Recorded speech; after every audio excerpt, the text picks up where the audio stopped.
لله رب العالمين والعاقبة للمتقين والصلاة والسلام على أشرف الأنبياء والمرسلين وعلى آله وصحبه أجمعين ومن تبعهم بإحسان إلى يوم الدين. قال الله تعالى في كلامه المجيد والفرقان الحميد: أعوذ بالله من الشيطان الرجيم، بسم الله الرحمن الرحيم. قال الله عز وجل: اتبعوا ما أنزل إليكم من ربكم ولا تتبعوا من دونه أولياء قليلا ما تذكرون. وقال النبي صلى الله عليه وسلم: من أطاع محمدا فقد أطاع الله ومن عصى محمدا فقد صلى. رواه البخاري. تمام قسم کی حمد و ثنا اس وحدہ لا شریک خالق کائنات مالک ارض و سما کے لیے بے شمار درود و سلام نازل ہو تمام انبیاء علیہم الصلاۃ والتسلیم اور خصوصیت کے ساتھ ہمارے رسول جناب محمد رسول اللہ صلی اللہ علیہ وسلم. موضوع بہت طویل ہے اور کافی تفصیل کا حامل ہے اور ٹائم چونکہ اس موضوع کا متحمل نہیں ہے، پھر بھی کوشش کی جائے گی کہ وہ چند نکات چند پوائنٹ آپ کے سامنے آ جائے کہ وہ کون سا طریقہ ہے جس کو اختیار کر کے آدمی جنت کے اندر داخل ہو سکتا ہے یا جس کے اعمال اللہ رب العالمین قبول فرما سکتا ہے. اور اگر زندگی کے اندر وہ طریقہ نہیں ہے، اس طریقے پر ہماری نہ عبادات ہیں اور نہ ہماری زندگی کی بود و باش، پھر ہم اپنے طور پر سمجھیں کہ اللہ رب العالمین ہمارے عمل کو قبول فرما لے گا، تو یہ خام خیالی ہے. یہ کیا ہے؟ یہ خام خیالی ہے. ذرا ذہن میں رکھیے گا. وہ طریقہ ہے قرآن مجید کے الفاظ میں، قرآن مجید کی آیت کے ذریعے لقد کان لکم فی رسول اللہ اسوۃ حسنہ. سورہ احزاب میں جو جنگ سے متعلق سورہ ہے، اس سورہ میں اللہ رب العالمین نے یہ آیت کہا. اب آپ غور کریں کہ اللہ رب العالمین نے جس رسول کے اسوے کو، جس رسول کے نمونے کو اختیار کرنے کا ہمیں، آپ کو اور پوری انسانیت کو حکم دیا ہے، اگر وہ نمونہ ہماری زندگی میں باقی نہیں ہے، ہمارے اعمال میں باقی نہیں ہے، ہمارے عقائد میں باقی نہیں ہے، تو پھر سمجھ لیجئے کہ اس جنت کے اندر جس کا ابھی ذکر کیا گیا ہے کہ جہاں یہ ناشتہ ہوگا، یہ کھانا ہوگا اور اللہ کی بہت ساری نعمتیں جو قرآن مجید میں موجود ہیں وہ سب ہوں گی، تو پھر وہ ناممکن ہے، وہ حاصل نہیں ہو سکتی ہے. اور وہ جو کنترا ہے، وہ جو پل ہے جس کا بھی کچھ چراغ سے ذکر کیا، وہ کنترا جو ہے جو جہنم کے اوپر رکھا گیا ہے، آسانی کے ساتھ وہ انسان اس کو عبور بھی نہیں کر سکتا ہے جس کی زندگی میں یہ نمونہ باقی نہیں ہے. جس کی زندگی میں یہ نمونہ باقی ہے، جس کے عقائد میں یہ نمونہ باقی ہے، جس کے اعمال میں یہ نمونہ باقی ہے، جس کی تجارت میں یہ نمونہ باقی ہے، جس کی زندگی کے ہر گوشے اور چوٹے میں یہ باقی ہے، وہی آسانی کے ساتھ اس کو عبور کر کے جنت کے اندر داخل ہو سکتا ہے. اور جب وہ جنت میں چلا جائے گا تو اللہ رب العالمین نے جو نعمتیں جنتیوں کے لیے وہاں رکھی ہیں وہ ان نعمتوں سے مستفید ہوگا، ان سے فائدہ اٹھائے گا. سمجھیے کہ نہیں؟ موضوع کیا ہے؟ اتباع رسول ہے، اطاعت رسول ہے. اور اتباع رسول، اطاعت رسول کے اوپر جنت کو موقوف کیا ہے اللہ رب العالمین نے. اگر رسول کی اتباع نہیں کی گئی تو جنت نہیں ملے گی. ٹھیک ہے؟ رسول کی اتباع اگر نہیں کی گئی تو جنت نہیں ملے گی، اور جب جنت نہیں ملے گی تو دوسرا ٹھکانا پھر اس کا گھر والا ہے جس میں کنترا کے اوپر یہ انسان کٹ کر کے گر جائے گا. پھر وہی جانا. اللہ ہم سب کی اس جگہ سے حفاظت فرمائے اور اللہ ہم سب کو زندگی کے اندر رسول صلی اللہ علیہ وسلم کے اس نمونے کو اختیار کرنے کی توفیق دے اور اللہ رب العالمین ہمیں اپنے رضا میں داخل کر کے ہم اپنی جنت میں داخل فرمائے. اللہ تعالیٰ ہمیں جنت کی نعمتوں سے مستفید فرمائے. اللہ ہم سب کو اس میں داخل فرمائے.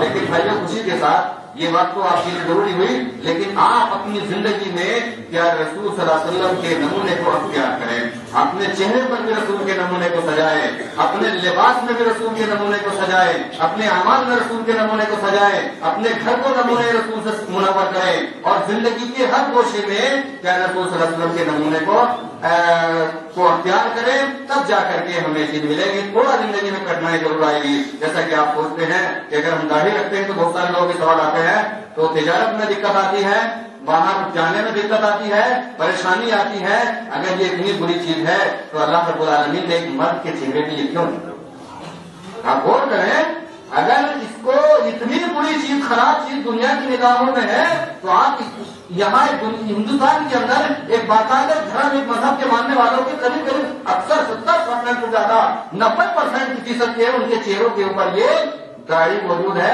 لیکن ان کے اپنے دھرم کی بنیاد پر ہے، کیا رسول کی سنت کی بنیاد پر نہیں ہے، اور وہ سارے رکھتے ہیں، انہیں تو کوئی نہیں روکتا ہے، انہیں تو کوئی نہیں روکتا ہے، ان کی تجارت میں کوئی ضرر نہیں آتی ہے، ان کو کوئی پریشانی اور دقت نہیں آتی، تمہیں کیوں آتی ہے؟ اور تم صبح شام نائی کے پاس جا کر کے اس کو بیچارے کو کٹا کے پھینک دیتے ہو، اللہ کی قسم، پیسہ بھی خرچ کیا، گناہ بھی مول لیا، تو جنت میں جانے کی امید رکھتے ہو؟ وہ گائے کا، وہ بیل کا جو گوشت ہے وہ ملے گا، وہ کلیجی جو مچھلی کی ہے وہ حاصل ہوگی، پہلے ہی مسئلہ خراب ہو جائے گا۔ تو میں کہیں اسی پر نہ چلا جاؤں، تو میں یہ عرض کر رہا تھا کہ ہمیں پوری زندگی میں ہر گوشے میں، ہر شعبے میں پیارے رسول صلی اللہ علیہ وسلم کے نمونے اور پیارے رسول صلی اللہ علیہ وسلم کی اتباع کا، اللہ رب العالمین کا حکم ہے، اس کو اختیار کرنا چاہیے اور اسی کے مطابق جینا اور مرنا چاہیے، تب ہم سے اللہ راضی ہوگا، تب اللہ ہم سے خوش ہوگا، اور جب اللہ ہم سے راضی اور خوش ہو جائے گا پھر اللہ اپنی جنت کے اندر ہمیں داخل کروا دے گا۔ تو موضوع ہے اتباع رسول ہی ضروری کیوں؟ اتباع رسول ہی ضروری کیوں؟ آپ قرآن مجید کی سورہ بقرہ کی وہ آیت پڑھیے اور وہ واقعہ پڑھیے جو آدم علیہ السلام کے ساتھ، اور وہ پورا رکوع پڑھیے، وَإِذْ قَالَ رَبُّكَ لِلْمَلَائِكَةِ إِنِّي جَاعِلٌ فِي الْأَرْضِ خَلِيفَةً تک اس پورے رکوع میں اللہ رب العالمین نے آدم کا تذکرہ کیا، آدم علیہ السلام کا ذکر کیا، حوا علیہ السلام کا ذکر کیا، اور پھر اخیر میں کہ اب تم زمین کے اوپر جاؤ، اللہ نے کیا کہا؟ زمین پہ بھیج دیا، اور زمین پہ جاؤ، فمن تبع ہدایا فلا خوف علیہم ولا هم يحزنون۔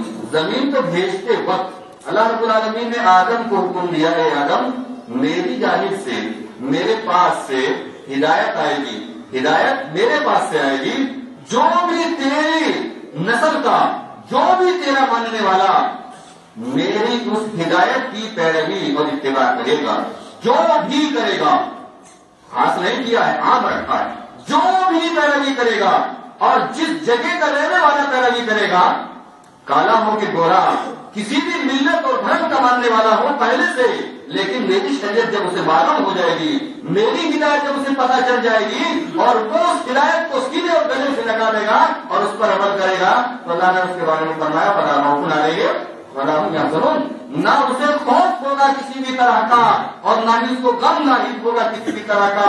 خوف کس چیز کا؟ کہ دنیا کے اندر بڑی لمبی لمبی کوٹھیاں بنائی ہے، بڑی دولت کمائی ہے، اب جب موت کا فرشتہ آیا ہے اور ہماری روح قبض کرنے کے لیے آیا، اب یہ انسان سوچ رہا ہے اتنی دولت یہ سب کچھ میں نے اللہ کی راہ میں خرچ نہیں کیا ہے اور اس کو صحیح یوز نہیں کیا ہے، اور یہ سب کچھ میں چھوڑ کر کے اب جا رہا ہوں، اس کا خوف ہے، یا اس زندگی کا خوف ہے کہ جس زندگی میں نیکی کے کام نہیں کیے، اللہ کے رسول کی اتباع نہیں کی، عقیدے کی اصلاح نہیں کی، اپنے اعمال کی اصلاح نہیں کی، اپنی زندگی کو نہیں سنوارا سجایا، تو پھر اس کو اس دنیا کو چھوڑتے ہوئے کیا ہوگا؟ خوف لاحق ہوگا کہ اب تو عذاب کی طرف جانا ہے، اب اللہ کا عذاب مجھے گھیر لے گا، اللہ مجھے اپنے عذاب میں گرفتار کر لے گا، اب اس کو یہ غم لاحق اور خوف لاحق ہو رہا ہے، اور غم اس بات کا کہ اللہ رب العالمین، ہاں خوف اس بات کا کہ عذاب مجھے جو ہے قبر میں لے جا کر کے اللہ کی سزا نہیں ملے گی، اور غم اس بات کا کہ جو دنیا چھوڑ رہا ہوں میں، اس کے اوپر سے کوئی افسوس اور کوئی غم نہیں ہوگا، یعنی نہ آخرت کا اسے کوئی خوف ہوگا اس دنیا سے کچھ کرتے ہوئے، اور نہ ہی اس دنیا کو چھوڑتے ہوئے کوئی غم لاحق ہوگا، دونوں طرح سے وہ معمول ہوگا، مطمئن ہوگا، کب؟ جب اللہ کی اتاری ہوئی ہدایت کی وہ انسان پیروی کرے گا، اتباع کرے گا۔ اب وہ ہدایت اور جو اللہ نے بیان کیا ہے کہ ہدایت بھیجوں گا آدم، وہ ہدایت کہاں ہے؟ وہ ہدایت کس کے اوپر اتری؟ اسی ہدایت کو لے کر کون آیا؟ وہ ہدایت اللہ نے اپنے رسولوں کے اوپر اتاری، اور آخری رسول حضرت محمد رسول اللہ صلی اللہ علیہ وسلم کے اوپر آخری کتاب، ہدایت کی آخری کتاب اللہ رب العالمین نے پیارے رسول کے اوپر اتاری۔ اگر ہم ہدایت چاہتے ہیں تو ہمیں اسی ہدایت کی پیروی اور اتباع کرنی ہوگی۔ اور پیارے رسول کے بارے میں آپ کو بتلاؤں، اللہ رب العالمین نے کسی بھی رسول کا، جتنے پہلے رسول آئے ہیں، ایک رسول کا بھی احسان نہیں جتلایا، احسان صرف محمد رسول اللہ صلی اللہ علیہ وسلم کا جتلایا، اور اس انسانیت کو احسان کے ساتھ جتلا کر کے اجاگر کیا اللہ تبارک و تعالیٰ نے کہ لوگوں سنو، لقد من اللہ علی المؤمنین اذ بعث فیہم رسولا من انفسہم یتلو علیہم، کہ ہم نے تمہارے اوپر تو یہ احسان کیا ہے کہ تم ہی نے کہا، تمہاری نسل کا، تم سے باہر نہیں، تمہاری ملت کا، تمہاری زبان بولنے والا، عرب کی سرزمین میں پیدا ہوا، عربوں میں سے تم ہی نے کا ایک رسول ہم نے مبعوث کیا ہے۔ یہ احسان اللہ نے صرف جناب محمد رسول اللہ صلی اللہ علیہ وسلم کو بھیجتے ہوئے انسانیت کو یہ باقاعدہ اللہ نے اجاگر کیا ہے کہ سنو، تم سب کے اوپر یہ احسان میں نے کیا کہ تمہارے لیے میں نے رسول بھیجا۔ آپ ان سب ایمانداری سے بتلائیے، اگر اللہ کے رسول ہمارے لیے نہ آتے ہیں، اگر پیارے رسول کے اوپر اللہ یہ ہدایت نہ اتارتا، اپنی یہ کتاب ہمارے لیے ہدایت کے لیے نہ بھیجتا، تو پھر ہم کیسے ہدایت حاصل کرتے؟ کیسے ہم اپنے معبود حقیقی کو پہچانتے؟ کیسے ہم اسے جانتے؟ اس کی تعریف کیسے کرتے؟ ہم مخلوق میں اور خالق میں کیسے فرق اور تمیز کرتے؟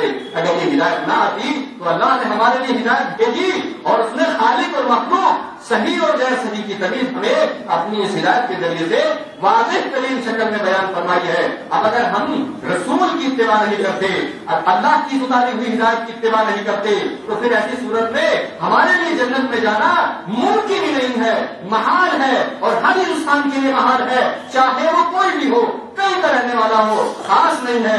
جو آدمی اللہ کی اتاری ہوئی ہدایت کی اتباع نہیں کرتا ہے، اور ہدایت کی اتباع اس لیے بھی ضروری ہے کہ چونکہ ہمارے رب نے، ہمارے معبود نے اپنے وحی کی اتباع کا حکم دیا ہے، جہاں ہدایت کو اختیار کرنے کا حکم دیا ہے، وہیں پر اللہ رب العالمین نے اپنی وحی کی اتباع کا حکم دیا ہے۔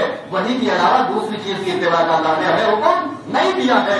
جہاں ہدایت اتاری ہے، وہی ساتھ ہی ساتھ یہ حکم اللہ نے سورہ اعراف کی پہلی آیت میں اتارا ہے، اتبعوا ما انزل الیکم من ربکم، اے کائنات کے لوگوں سنو، تم سب اس وحی کی پیروی کرو، تم اس وحی کے پیچھے چلو، اس وحی کو اختیار کرو جو تمہارا رب تمہارے پاس اتار رہا ہے، تمہارے رب کی طرف سے بھیجی جا رہی ہے۔ رب کی طرف سے کیا آیا؟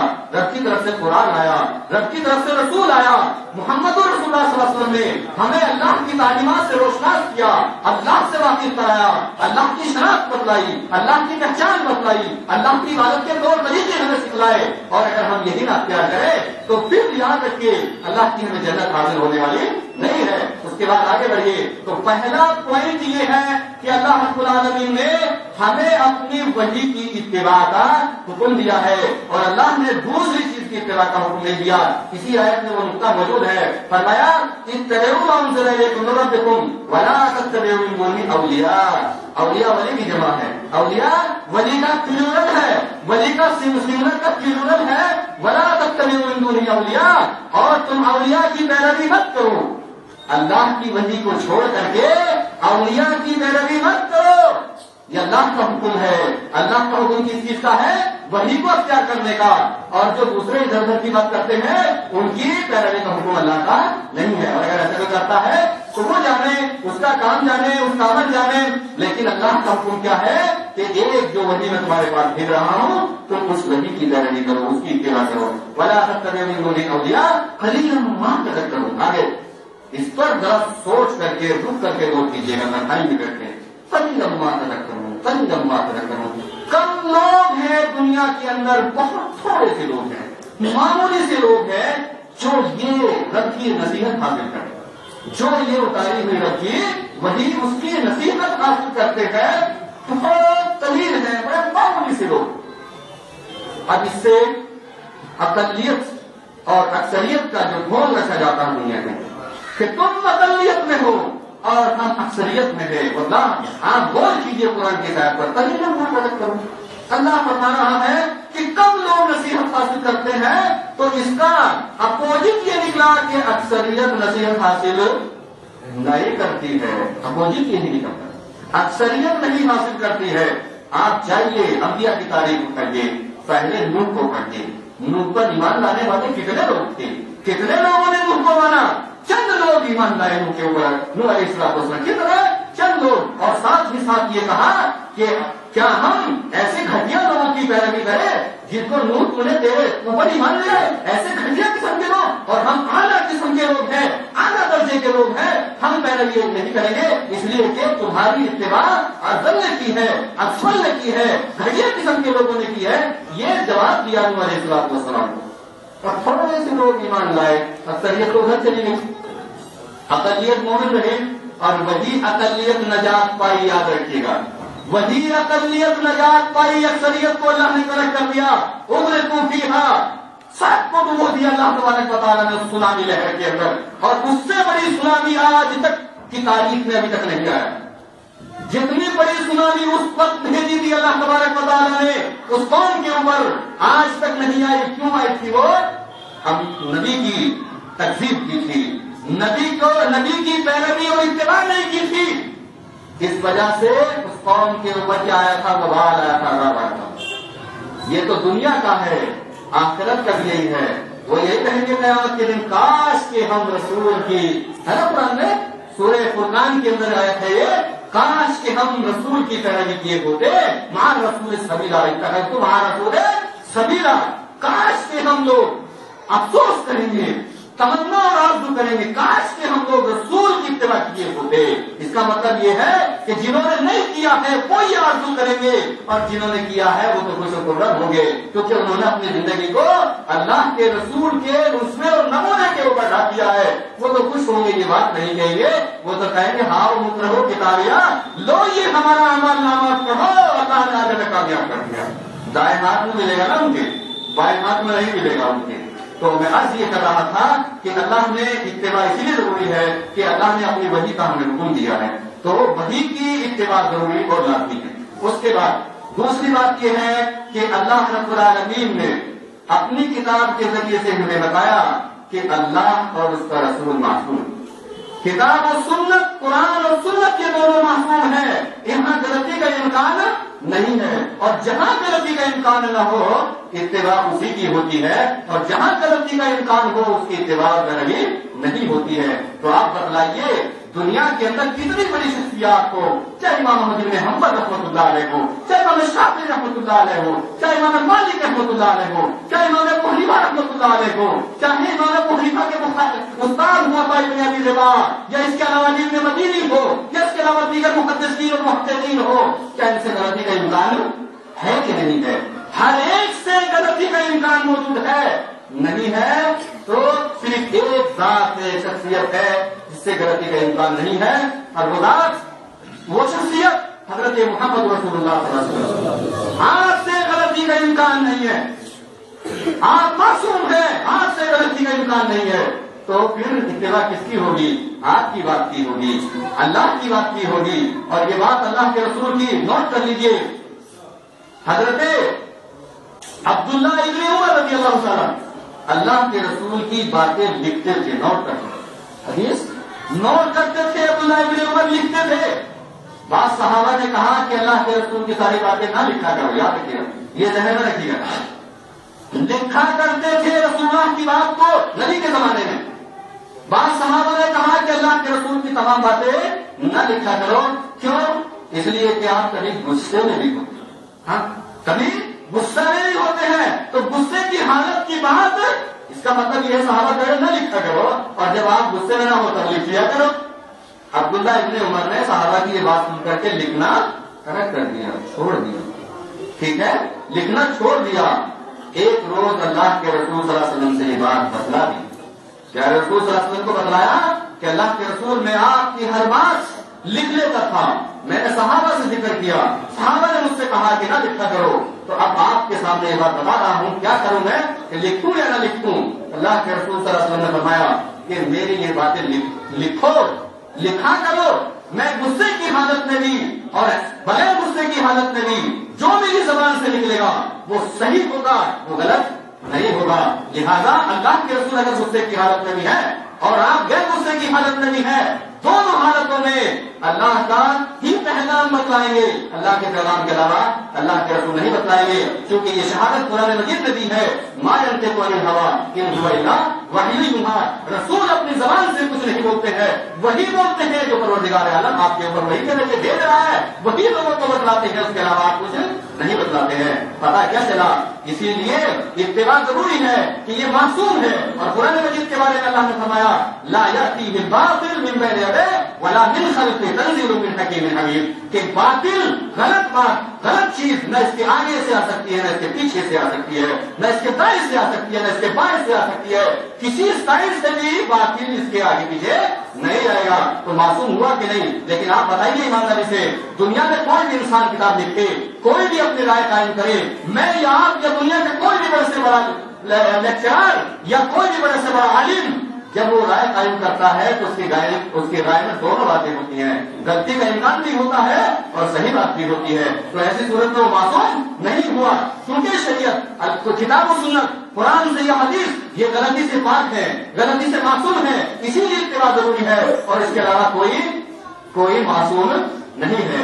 تیسری وجہ یہ ہے اتباع ضروری اس لیے ہے کہ اللہ کے رسول صلی اللہ علیہ وسلم، اللہ تبارک و تعالیٰ نے اپنی کتاب کے اندر اپنی اطاعت کا اور اپنے رسول کی اطاعت کا صراحت کے ساتھ بیان کیا ہے۔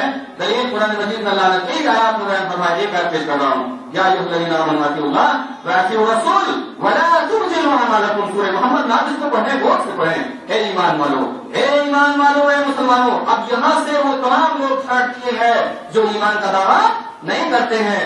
جو ایمان کا دعویٰ کرتا ہے اس کو پہلے اس پوائنٹ کے اوپر آنا پڑے گا، اگر وہ اس پوائنٹ پر نہیں آتا ہے تو اس کا ایمان کا دعویٰ کیا ہوگا؟ اس آیت کے مطابق غلط ہوگا۔ تو اللہ رب العالمین فرما رہا ہے یا ایھا الذین آمنوا اطیعوا اللہ واطیعوا الرسول، اے ایمان والو، اگر تم دعویٰ کر رہے ہو ایمان کا، تم لا الہ الا اللہ کا دعویٰ کر رہے ہو، تو تمہارا متحدہ پلیٹ فارم اور آج سب سے زیادہ اس وقت تناظر دور میں، ان حالات میں جہاں دنیا نے خانہ کعبہ کی طرف اور مسجد نبوی کی طرف اپنی نگاہ اٹھائی ہے غلط، اس نگاہ کو خاموش کرنے کے لیے اس امت کا قرآن و سنت کے ماننے والے یا قرآن و سنت کا دعویٰ کرنے والے اور احمد سنت پر جماعت کہلانے والے ان سارے لوگوں کو اس متحدہ پلیٹ فارم پر آنا ہے، اور آنے کی دلیل یہی ہے یا ایھا الذین آمنوا اطیعوا اللہ واطیعوا الرسول، اے ایمان والو، جب تم ایمان کا دعویٰ کر رہے ہو، اللہ کے اوپر ایمان کا دعویٰ کر رہے ہو، رسول کے اوپر دعویٰ کر رہے ہو، تو تم متحد کیوں نہیں ہو؟ تم مختلف کیوں ہو گئے ہو؟ اللہ فرما رہا ہے اے ایمان والو اطیعوا اللہ واطیعوا الرسول ولا تبطلوا اعمالکم، تو اللہ تمہارے عمل ضائع نہیں کرے گا۔ اگر تم نے اللہ کی اطاعت کی، تم نے رسول کی اطاعت کی، تم نے اللہ کی اتباع کیا، تم نے رسول کی اتباع کیا، تو اللہ تبارک و تعالیٰ تمہارے اعمال کی قدر کرے گا، اور تمہارے اعمال کی قدر کر کے اللہ تعالیٰ تمہیں جنت میں داخل فرما دے گا، تمہارے عمل ضائع نہیں ہوں گے۔ لیکن اگر تم نے یا تم میں سے کسی نے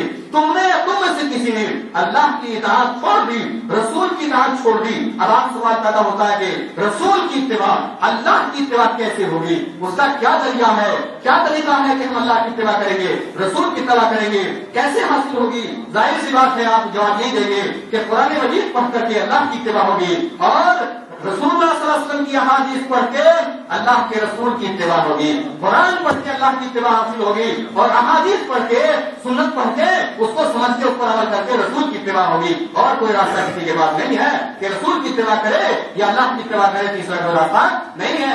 اسی لیے اتباع رسول ضروری ہے، اور اتباع رسول کے علاوہ تو ضروری نہیں ہے۔ وہ صحیح بھی ہو سکتا ہے، غلط بھی ہو سکتا ہے، لیکن یہاں تو اللہ کا حکم ہے کہ اللہ کے رسول کی اتباع کرو، اللہ کی اتباع کرو، تو اللہ تمہارے اعمال کی قدر کرے گا۔ اور ابھی بات چل رہی تھی ہم لوگ کی، کیونکہ عمل صحیح صالح عمل وہی ہوگا جو اسوہ رسول کے مطابق کیا جائے، گرچہ وہ کم ہو۔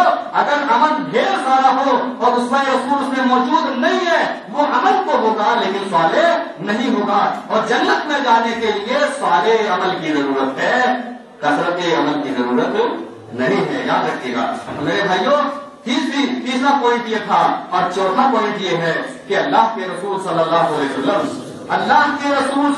وسلم نے آخری حج میں حجۃ الوداع کے اندر امت کے لیے اتباع کرنے کے لیے دو چیزیں چھوڑی ہیں، تیسری کوئی نہیں چھوڑی ہے، سب جانتے ہیں وہ دو چیزیں کیا ہیں؟ اللہ کی کتاب قرآن مجید اور پیارے رسول صلی اللہ علیہ وسلم کی سنت ہے، پیارے رسول صلی اللہ علیہ وسلم کی احادیث۔ اس حدیث میں ترکتم فیکم امرین لن تضلوا ما تمسکتم بہما کتاب اللہ و سنت نبیہ صلی اللہ علیہ وسلم. تو بہرحال حدیث اس کے تعلق سے اور بھی ہے مگر مختصر کہ اللہ کے رسول صلی اللہ علیہ وسلم نے اپنے حج میں حجۃ الوداع میں پورے صحابہ کے سامنے یہ کتاب یعنی قرآن مجید اور اپنی احادیث دے کر کے گئے ہیں کہ جب تک تم ان پہ عمل کرو گے تب تک تمہیں کوئی گمراہ نہیں کر سکتا ہے اور جب تم انہیں چھوڑ دو گے گمراہ ہو جاؤ گے. ٹھیک ہے. تو یہ اتباع اس لیے ضروری ہے اللہ کے رسول کی کیونکہ اللہ کے رسول دو ہی چیزیں دے کر کے گئے ہیں, تیسرا کوئی نہیں ہے.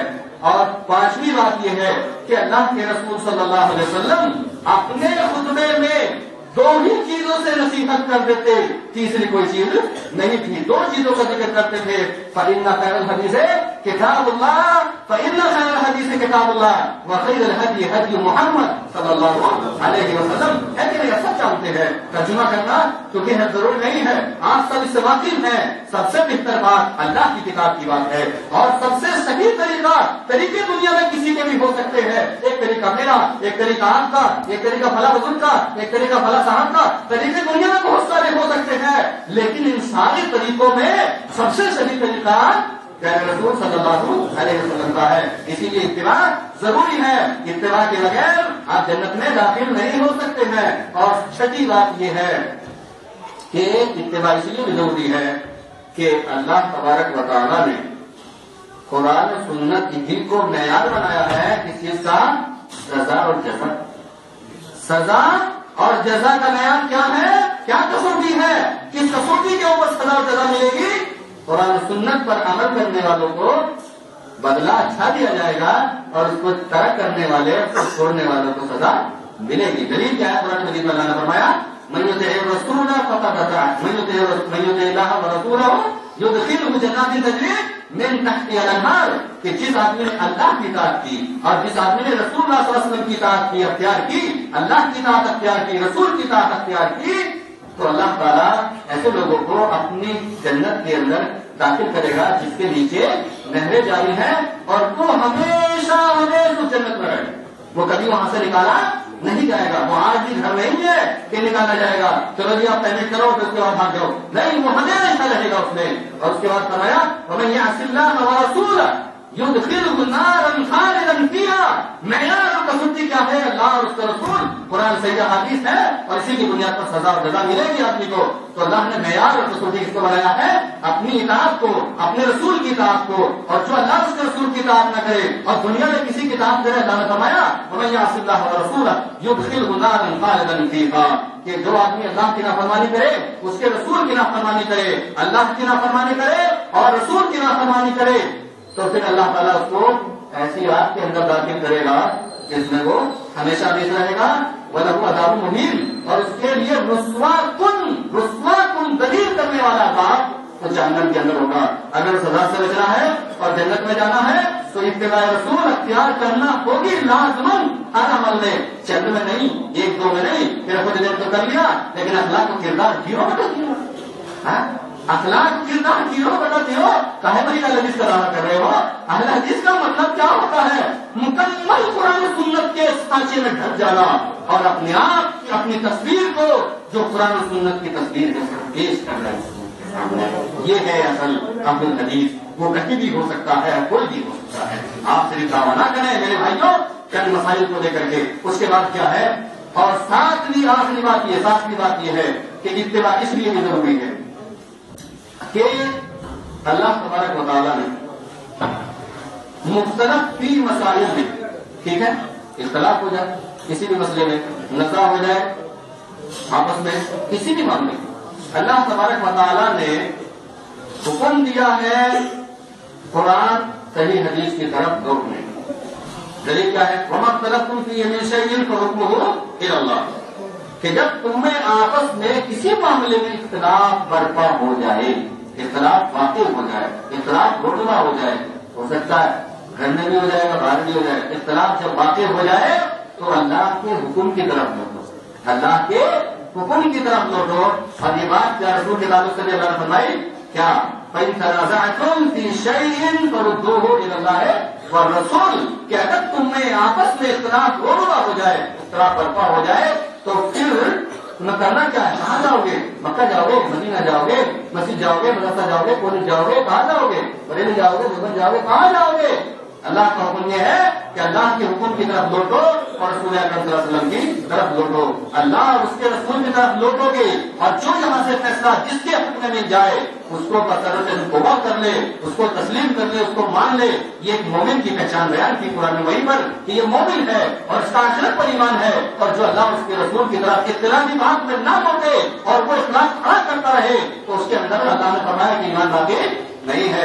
تو میرے بھائیوں، جنت جانا ہے اور مومن باقی رہنا ہے، یا آپ کے اندر ایمان کی علامت پہچانی جائے، جانی جائے، یا آپ جانے جائے کہ آپ مومن ہے، تو اس رسول اتباع رسول کو اختیار کر کے ایک آدمی یہ پہچان اس کی ہو سکتی ہے، کوئی دوسری کسوٹی نہیں ہے۔ اور آخری بات کہ اللہ تبارک و تعالیٰ نے قیامت تک کی صبح تک کیا کیا، قیامت تک کی صبح تک مسائل جتنے درپیش آئیں گے انسانیت کو، ان تمام کے اصول یا تو تفصیلاً یا اصول ضوابط کے اعتبار سے قرآن کریم میں اور سنت رسول میں مکمل طور پہ ان کو بیان کر دیا گیا ہے، اصولی اعتبار سے یا تفصیلی اعتبار سے۔ تو ہمیں اللہ کا حکم یہ ہے قرآن میں کہ بیان لکل شیء، کہ قرآن مجید کے ذریعے اللہ نے بتایا کہ ہر چیز کا بیان ہم نے اس کتاب کے اندر اتار دیا ہے، لہذا کوئی اس کتاب سے ذرا نصیحت کو حاصل کرے، وہ اس کی طرف جائے تو اس کو کھول کر کے دیکھے، ذہن کو صاف کر کے، چشمہ جو ہے قرآن و سنت کا لگا کر کے وہ ذرا دیکھے، آنکھ کے سامنے مسئلہ کلیئر ہو جائے گا۔ اور اگر آپ کو نہیں معلوم ہوتا ہے تو اس حدیث کی روشنی میں کہ اللہ کے رسول صلی اللہ علیہ وسلم نے فرمایا فروخ حامل فقہ ان نیلامن کو آپ کا ہو، کہ جو حامل فقہ ہے، حدیث کو اٹھانے والا، قرآن کو اٹھانے والا، یعنی ایک آدمی نے حدیث کی پوری کتاب کو حفظ کر رکھی ہے، اس کو یاد ہے لیکن اس سے وہ مسئلہ استخراج نہیں کر سکتا، مسئلہ استنباط نہیں کر سکتا۔